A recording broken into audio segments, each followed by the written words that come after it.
Hola, hoy os traigo 3 creepypastas, es mi primera vez así que empecemos. La primera creepypasta se llama Interferenias. Esta historia tuvo lugar hace unos 15 o 16 años. Solo tenía 7 años de edad en ese entonces, y mi primo Dale 9. Él se había quedado conmigo mientras su madre estaba de viaje asistiendo a un familiar enfermo. Como era hijo único yo no tenía muchos juguetes, y mi Sega Genesis estaba averiado, así que no teníamos mucho que hacer que fuera entretenido. Nuestra rutina consistía en ver dibujos animados en nuestra televisión por cable, seguido de Dale contándome historias de terror cuando se hacía de noche. Mi madre, queriendo que hiciéramos algo más activo, decidió comprar un par de walkie-talkies para que jugáramos con ellos. Nos lo pasamos muy bien jugando a ocultarnos en el bosque mientras que uno trataba de encontrar al otro mediante el walkie-talkie. Como estábamos pequeños, sin embargo, no nos daban permiso de estar fuera hasta muy tarde, así que teníamos que regresar a las 6 p.m. Al llegar cenábamos y guardábamos los juguetes, excepto por los walkie-talkies. Dale dormía en la habitación para huéspedes y yo tenía mi propia habitación, por lo que la idea era hablar por los walkie-talkies hasta quedarnos dormidos. Fue entonces cuando lo escuchamos, alrededor de las 11 de la noche. Habíamos estado contándonos historias de terror por horas. De repente, mientras Dale me contaba la historia de un monstruo que supuestamente rondaba el mismo bosque en el que habíamos estado jugando, su voz se cortó, y fue sustituida por el sonido de estática que los walkie-talkies usualmente producen cuando la persona que está transmitiendo suelta el botón que se utiliza para hablar. Esperé unos segundos a que Dale reanudara su historia, cuando oí un débil murmullo procedente del pequeño altavoz. Qué raro, pensé. El altavoz seguía emitiendo estática, pero definitivamente podía escuchar algún tipo de movimiento y una voz. Luego se pudo oír un llanto entre la estática. Esto era muy escalofriante para mí, así que me bajé de la cama y corrí al cuarto de Dale. Él estaba sentado en la cama, escuchando a su walkie-talkie también. El llanto se hizo más fuerte. ¿Qué es eso?, me preguntó Dale. Pensé que me estabas jugando una broma. Cuando le dije que no era así, su rostro se puso pálido. Apagó el suyo. El sonido aún era emitido por el walkie-talkie que sostenía en mi mano, por lo que era imposible que mi walkie-talkie estuviera recibiendo el sonido del suyo. Esto da miedo, dijo Dale. El llanto y los murmullos entre la estática parecieron escucharse más claramente. Apagué el mío también y regresé a mi habitación. Ideas de todo tipo se me cruzaron por la cabeza. Tal vez estábamos recibiendo sonidos del más allá. Tal vez mi walkie-talkie simplemente se había averiado y produjo sonidos extraños que parecían llantos y murmullos. Traté de no pensar en ello y me fui a dormir. Fui despertado al día siguiente por un estallido que parecía provenir de la planta baja. Bajé rápido por las escaleras, encontrándome con mi madre y Dale mirando por la ventana de la sala a la casa de la vecina. Una gran camioneta de policía estaba estacionada afuera y nuestra vecina, Jessie, era escoltada por varios oficiales. Iba gritando insultos e incluso trató de escapar en un momento, antes de ser esposada e introducida en la parte trasera de la camioneta. Estábamos impactados por lo que habíamos visto, y en general confundidos. Jessie era nuestra nueva vecina, quien recientemente se había mudado a la casa de a la par con su bebé, luego de que nuestro antiguo vecino muriera por la edad. Había sido muy reservada, y hasta donde sabíamos era muy tranquila, no parecía ser el tipo de persona que sería arrestada por algún motivo. No fue hasta el día siguiente cuando leímos el periódico que nos enteramos de lo que había pasado. Jessie había asesinado a su bebé luego de que, supuestamente fuera víctima de las horribles apariciones de un anciano que la había estado atormentado por semanas, y finalmente había perdido la razón. Sin embargo, esta no fue la parte inquietante.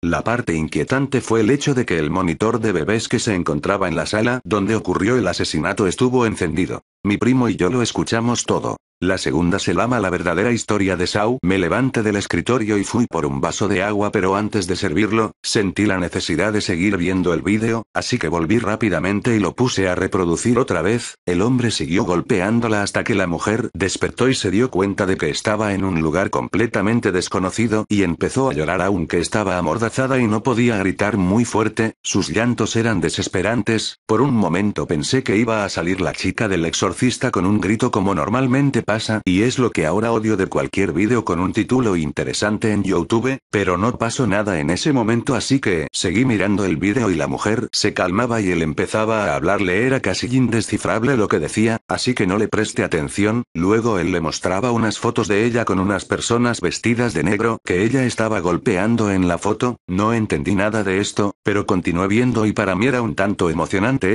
que buen vídeo, un fan con una gran imaginación. En unos segundos dejé de imaginarme cómo hicieron el vídeo, y empecé a sentir una respiración en mi espalda y una horrible presión en el pecho, como si me estuviera ahogando, pero esto solo me llamaba a ver la pantalla y seguir viendo ese vídeo, y me di cuenta de que la mujer tenía una cuchilla enfrente y un control enfrente de la mano izquierda el cual controlaba el movimiento de la silla. Ella podía subir la silla para cortar las cuerdas de sus manos, pero si lo hacía así también iba cortando su estómago y espalda, lo cual no podía hacer porque de todos modos moriría. También podía mover la silla hacia abajo para cortar la cuerda que estaba atando su cuello al techo, que en 5 minutos alaría hacia arriba ahorcándola según lo que entendí, pero tampoco podría hacer esto porque también cortaría su rostro y moriría. Para mí fue algo imposible escapar de este juego, pero luego de un corte de un segundo se muestra ya un reloj contando desde 20 hasta 0, y después de esos segundos se veía como luego el hombre se acercaba y mostraba que era completamente real. Luego de toda la masacre se muestra una fecha que dice 30 de octubre de 1986, 30 de octubre de 1986. Esto me dio un gran susto y pensé de inmediato en el título visto. Me pregunté si esto había pasado en realidad y adelanté el video hasta el final, donde había una escena de Polika mirando las pistas del crimen y toda esa cosa de película. Me calmé y vi donde estaba también el hombre muerto, y con una identificación cuyos datos eran Name, Joan Allan Cramer-Born, 1935. Se me hizo curioso el nombre y tenía un gran similar con el del protagonista de la película Saw, que es John Kramer. Luego, después de buscar por internet información de este hombre en internet, encontré que era un psicólogo ruso, que vivía en España el día de su muerte y donde realizó el juego del miedo por primera vez. Después decía algo sobre que los estudios de este caso revelaron cosas muy sorprendentes que jamás fueron reveladas de este hombre que había asesinado a más de 65 personas, incluida la persona que asesinó en su juego. Después este hombre se convirtió en una historia que rondaba en internet y los rumores llegaron a los productores de la ahora película Saw. Pero aún hay un rumor de que después de su muerte han habido muertes inexplicables, en España y el mundo y principalmente a personas corruptas y fanáticos de televisión violenta. Luego se encontraron 3 muertes de imitadores, incapaces de matar a una mosca, cuyos cuerpos fueron encontrados frente a la computadora con un letrero escrito con sangre que dice: "Los mataré a todos" a través de su computadora, y luego se encontró la muerte de un joven, que murió frente a su computadora mientras leía un creepypasta de Saw. Y la tercera se llama Pokémon Rojo. Los 151 cartuchos malditos en marzo de 1996, casi 2 semanas tras el lanzamiento de Pokémon Rojo y Verde 1.0, se registraron 104 muertes entre niños de 10 a 15 años. Todas esas muertes fueron suicidios. La mayoría de los niños saltaron desde áticos de edificios, o se colgaron. No obstante, hubo casos estremecedores de víctimas que empezaron a cortarse sus extremidades, otros que saltaron a las vías del tren en marcha, incluso algunos que forzaron su brazo por la garganta, ahogándose así con su propio puño. Se cuentan con los dedos de una mano los casos de niños que pudieron salvarse. Estos mostraban comportamientos variopintos. A todos se les tenía que atar de brazos y pies para evitar que comenzasen a arrancarse los ojos de sus cuencas o desgarrarse la carne. Y todos gritaban mensajes en un extraño idioma irreconocible. Dado que todos los casos de suicidio fueron de niños que recientemente adquirieron sus ediciones de Pokémon, decidieron probar suerte poniéndoles una Game Boy ante sus narices. Al verla, se calmaban. Pero cuando la encendieron, los niños empezaron a chillar histéricamente y a morderse la lengua al escuchar el tema de inicio. No se pudo hacer nada. Los pocos supervivientes murieron por tragar demasiada sangre. Las autoridades confirmaron la sospecha que los cartuchos de los niños fueran la causa inicial de tal comportamiento. Pero, ¿y los otros miles de niños que compraron el juego? No hubo más casos tras esas primeras semanas. Imagen Pokémon Red. 151 cartuchos malditos. El detective Nagaraki Sataoba, al cargo del caso junto a su grupo, recogió todos los cartuchos de los fallecidos y los guardó como pruebas. Lo primero que hizo fue interrogar al creador de la franquicia, Satoshi Tajiri. Os aseguro que yo no me he involucrado en la programación del juego, respondió Tajiri, sorprendido por la información que le proporcionó Sataoba. Sí he puesto un elemento secreto, pero no tiene nada que ver. Sígame. Los detectives conocieron a Yatake Noriota, un programador principal. Este les aseguró que era imposible que un juego pudiera ser causante de tantas muertes, y que probablemente se tratase de un caso de histeria colectiva. Lo que sí escuchó era un rumor que hablaba de un caso de unos niños que cayeron enfermos al escuchar la música de Pueblo Lavanda, pero que no era más que un rumor. Los detectives decidieron probar los juegos. Continuaron la partida que los niños dejaron. 15 minutos de partida aproximadamente, un Pokémon en su inventario en todos los casos. Era imposible que hubiesen escuchado la música de Pueblo Lavanda. No habían ni siquiera llegado a Pueblo Plateado. No era la música, ni el título, ni el inicio de menú. Tenía que ser algo que sucediese al inicio de partida. Investigando el organigrama de Game Freak, descubrieron que uno de los programadores del juego se suicidó poco antes de sacar al mercado el juego. Shiro Miura, 25 años. Al parecer era un hombre cerrado, oscuro, que aportó unos detalles finales al juego. Investigando el caso, descubrieron unos folios en que Chiro escribió estas frases con Tucker. Encuentra el origen. Da la vuelta ya. Ven y sígueme. Tenía que tener relación con el juego, aunque no tuviera sentido. Había dos pistas. Un coprogramador llamado Nishino. Fueron a interrogarlo, llevaba cerrado un mes entero en casa. No respondió a ninguna pregunta. Solo dijo: dejadme en paz. Yo no soy el origen de todo esto. Cogió una pistola de su escritorio y se disparó en la sien. Fueron a buscar al otro. Sousuke Tamada. Al parecer Chiro le mandó una carta donde salían las frases que él mismo escribió antes de morir, y hablaba de un elemento revolucionario que había introducido en el juego. La conversación comenzó fluida. Buenos días. ¿Nos permite hacerle unas preguntas? ¿Cómo no? ¿Es usted un programador del juego? Efectivamente. Yo di forma a las ideas de Satoshi Tajiri. Eso es todo. Así que se le da bien. Digamos que sí. ¿Trabajabais en equipos, no? Sousuke calló un momento. Estáis en lo cierto, dijo vacilante. Usted tenía un compañero, llamado Shiro Miura. El ambiente se puso tenso. Sabía de su comportamiento, entonces. No lo conocía bien, solo nos encontramos unas 4 veces para intercambiar datos. Pero os puedo decir que era un tío cerrado y excéntrico, debía arrastrar algún trauma de la infancia. Estaba siempre buscando la oportunidad para conseguir la gratitud de cualquiera. Creo, ¿qué? ¿Qué cree?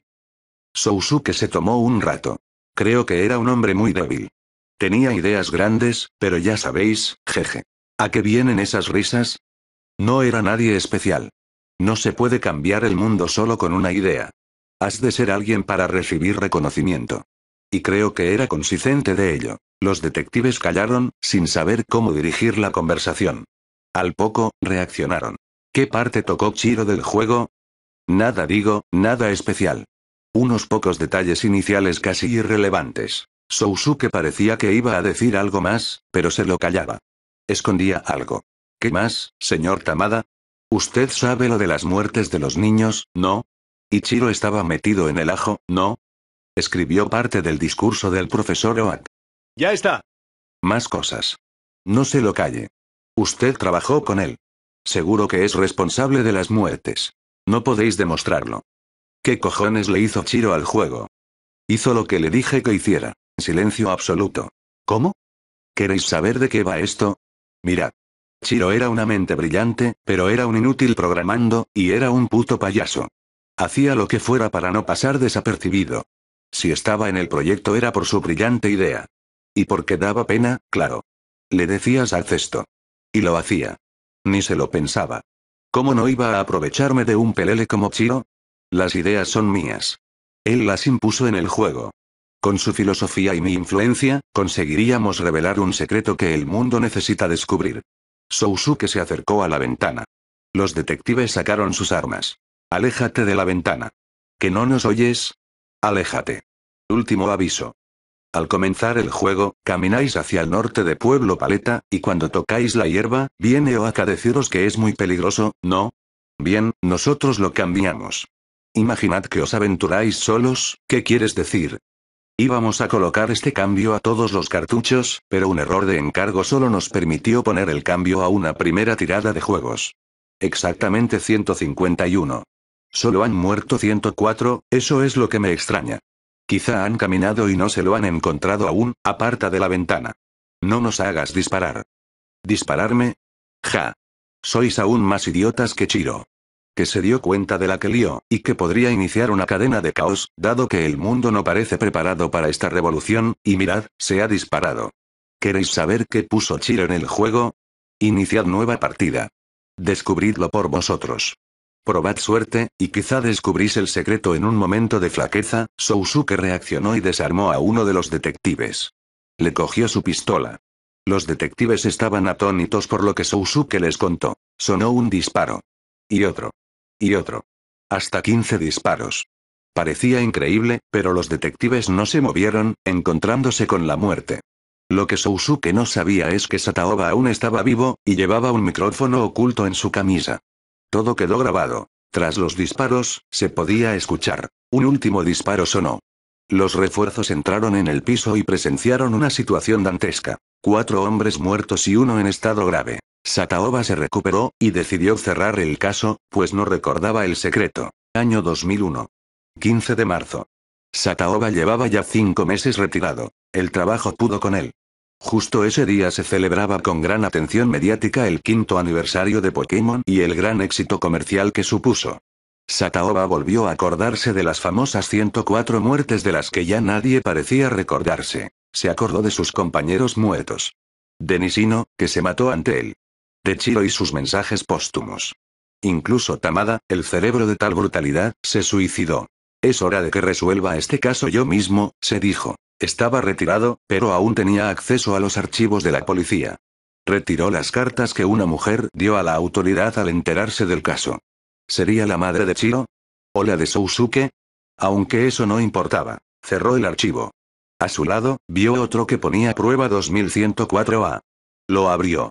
Era uno de los cartuchos de Pokémon rojo de la tirada maldita. Habían 150 más, ya dispersos. Y uno de ellos estaba delante de él. Su corazón iba a 1000. Retiró una de las Game Boy que se usaron en los experimentos con los niños hace ya 5 años. Encendió la Game Boy. La secuencia de Pokémon rojo estaba sonando. Se puso los cascos. Estaba temblando. Empezó una partida nueva. Se puso nombre e inició su aventura. Habló con su madre, y se dirigió a la ruta norte. Por sus cascos escuchaba un murmullo. A cada paso que daba, se acercaba más a la hierba. Y con ello, se acercaba más a que el profesor Oak lo detuviese. ¿O no? Quizás se encontraría con lo que Chiro puso en el juego. Dio un paso. Oak no vino. Sataoba estaba paralizado. La pantalla se desvaneció a negro. No se podía creer lo que veía. Un Mew salvaje ha aparecido. Sataoba estaba exactamente en la misma situación que 104 niños experimentaron. El Mew salvaje habló. Soy el origen de todo lo existente. Todo lo que ves a tu alrededor de tu mundo es producto de mi creación. Sataoba empezó a apuntar lo que dijo. Hasta que no pudo más. Cogió su vieja pistola y se disparó a través de la boca, directo al cerebro. Al enterarse, las autoridades recogieron el cartucho y la Game Boy. En su libreta volvían a aparecer las famosas frases, las mismas que Chiro escribió. El cuerpo de Sataoba, junto con los 104 cartuchos que retenían, fueron incinerados. Se decidió no cerrar, sino eliminar el caso. No se podían tolerar más muertes. Al año siguiente, los eventos Pokémon celebrados por todo el mundo distribuyeron Mew por cable link a todos los jugadores que lo deseasen. Tajiri se hace el sueco y nunca ha alegado que haya relación entre Mew y los suicidios. Su secreto, ver parte 1, salió a la luz. Mi plan era incluir a Mew como Pokémon especial solo conseguible por eventos Pokémon. En el guión del juego, Mew debía aparecer al inicio de todo, como un deseo de buena suerte. No era consciente del terrible cambio que Chiro y Sousuke le dieron a la idea, antes que viniera Oak a buscarte, justo como ocurre en el primer episodio del anime, donde Ash ve a O. Al final lo dejamos estar. Es una lástima, pero no hay ningún cartucho donde se pueda presenciar esto. Satoshi está equivocado. Solo se han incinerado 104 de 151 cartuchos. Los que la policía confiscó. Eso quiere decir que aún rondan por el mundo 47 unidades de esa edición. Si os compráis algún día un cartucho original japonés de Pokémon rojo o verde, ya podéis cruzar los dedos. Rezad porque no sea uno de los 47 restantes, que pueden estar en cualquier lado. Probablemente no podáis con el terrible secreto que me oculta y la única solución a tal tormento sea pasar a mejor vida.